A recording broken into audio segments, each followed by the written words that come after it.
नमस्ते और स्वागत है। आज हम शरीर की एक बहुत ही दिलचस्प और महत्वपूर्ण प्रक्रिया को समझने जा रहे हैं, मेंस्ट्रुअल साइकिल यानी कि मासिक धर्म चक्र। चलिए इस 28 दिन की यात्रा को एक एक कदम करके समझते हैं। तो सवाल ये उठता है कि इन 28 दिनों के साइकिल में शरीर के अंदर आखिर चल क्या रहा होता है। असल में ये एक ऐसी प्रक्रिया है जो हार्मोन्स के एक बेहतरीन तालमेल से चलती है और आज हम इसी तालमेल को समझने वाले हैं। तो सबसे पहले ये है क्या? मासिक धर्म चक्र फीमेल रिप्रोडक्टिव सिस्टम में होने वाली एक मंथली साइक्लिकल प्रक्रिया है। इसका सीधा सा मकसद है एक अंडे को यानी ओव्यूम को रिलीज करना और शरीर को एक संभावित प्रेगनेंसी के लिए तैयार करना। आमतौर पर ये साइकिल 28 दिनों का माना जाता है, लेकिन हाँ, ये याद रखना बहुत जरूरी है कि 21 से 35 दिनों के बीच का कोई भी साइकिल बिल्कुल नॉर्मल होता है। इस पूरी प्रक्रिया को हम मोटे तौर पर 4 फेजेस में बांट सकते हैं: menstrual phase, follicular phase, ovulation और ल्यूटियल फेज। ये एक तरह से हमारा रोड मैप है और हम हर फेज को करीब से देखेंगे। तो फिर चलिए साइकिल के इन चारों चरणों की दुनिया में चलते हैं और देखते हैं कि हर एक में क्या खास होता है। शुरुआत होती है पहले फेज से, मेंस्ट्रुअल फेज। ये साइकिल के पहले दिन से लेकर करीबन 5वें दिन तक चलता है। यहीं से साइकिल की गिनती शुरू होती है। इस फेज में होता यह है कि गर्भाशय यानी यूट्रस की जो अंदरूनी परत होती है, जिसे एंडोमीट्रियम कहते हैं, वो झड़कर बाहर निकल जाती है, जिससे ब्लीडिंग होती है। ऐसा इसलिए होता है क्योंकि पिछले साइकिल में एग फर्टिलाइज नहीं हुआ था। आप कह सकते हैं कि ये शरीर का एक तरह से रीसेट बटन दबाने जैसा है। अब आते हैं दूसरे फेज पर, फॉलिक्यूलर फेज, जो दिन 1 से 13 तक चलता है। और देखिए, दिलचस्प बात यह है कि ये पहले फेज के साथ साथ ही शुरू हो जाता है और इसका पूरा फोकस आने वाले दिनों की तैयारी पर होता है। इस दौरान ब्रेन से FSH यानी फॉलिकल स्टिमुलेटिंग हार्मोन निकलता है।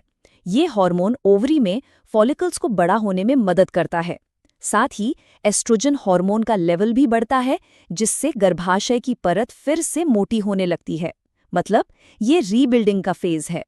और अब साइकिल का सबसे बड़ा इवेंट, ओव्यूलेशन, जो लगभग 14वें दिन पर होता है। इस समय LH यानी ल्यूटिनाइजिंग हार्मोन का लेवल एकदम तेजी से ऊपर जाता है। इसी उछाल के कारण ओवरी से एक मैच्योर एग रिलीज होता है।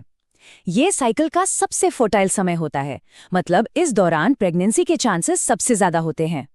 ओव्यूलेशन के बाद शुरू होता है आखिरी फेज, ल्यूटियल फेज, जो दिन 15 से 28 तक चलता है। ये फेज पूरी तरह से इंतजार और तैयारी का है। यहाँ होता ये है कि ओव्यूलेशन के बाद ओवरी में कॉर्पस ल्यूटियम बनता है, जो प्रोजेस्टेरॉन हार्मोन का लेवल तेजी से बढ़ाता है। ये हार्मोन यूट्रस की लाइनिंग को प्रेगनेंसी के लिए तैयार रखता है। लेकिन अगर एग फर्टिलाइज नहीं होता तो प्रोजेस्टेरॉन का लेवल गिर जाता है, वो परत टूट जाती है और अगला मेंस्ट्रुअल साइकिल शुरू हो जाता है। तो हमने देखा कि ये पूरा साइकिल हार्मोन्स के कंट्रोल में चलता है। चलिए अब एक नज़र इन मेन हार्मोन्स पर और उनके काम पर डालते हैं। ये टेबल सब कुछ एकदम साफ कर देती है। FSH फॉलिकल की ग्रोथ को स्टिमुलेट करता है, एस्ट्रोजन यूट्रस की लाइनिंग को दोबारा बनाता है, LH ओव्यूलेशन यानी एग रिलीज को ट्रिगर करता है और प्रोजेस्टेरॉन उस लाइनिंग को प्रेगनेंसी के लिए मेंटेन करता है। ये चारों इस पूरे शो के डायरेक्टर हैं। अच्छा, अब आते हैं कुछ बहुत ही ज़रूरी पॉइंट्स पर, खासतौर पर उनके लिए जो ANM परीक्षा की तैयारी कर रहे हैं। अगली कुछ स्लाइड्स पर खास ध्यान दीजिएगा। सबसे पहला और सबसे ज़रूरी पॉइंट, मासिक धर्म चक्र की गिनती हमेशा ब्लीडिंग के पहले दिन यानी डे 1 से शुरू होती है। ये बात हमेशा याद रखनी है। दूसरा महत्वपूर्ण फैक्ट, ओव्यूलेशन यानी अंडे का रिलीज होना आमतौर पर 28 दिन के साइकिल में लगभग 14वें दिन होता है। और ये 2 और पॉइंट्स भी परीक्षा के लिए बहुत ज़रूरी हैं। एक नॉर्मल साइकिल औसतन 28 दिन का होता है और फर्टिलाइजेशन कहाँ होता है, तो वो होता है फैलोपियन ट्यूब में। इन्हें ज़रूर नोट कर लीजिए। तो इस पूरी बातचीत का निचोड़ ये है कि मासिक धर्म चक्र हार्मोन्स के द्वारा कंट्रोल की जाने वाली एक शानदार प्रक्रिया है, जो ओव्यूलेशन, गर्भाशय की तैयारी और मेंस्ट्रुएशन को रेगुलेट करती है। और जाते जाते एक सवाल छोड़ जाते हैं सोचने के लिए। ये जो हार्मोन्स का इतना नाजुक बैलेंस है, ये सिर्फ रिप्रोडक्शन से आगे बढ़कर हमारी ओवरऑल हेल्थ पर कैसे असर डालता है, इस पर ज़रूर सोचिएगा।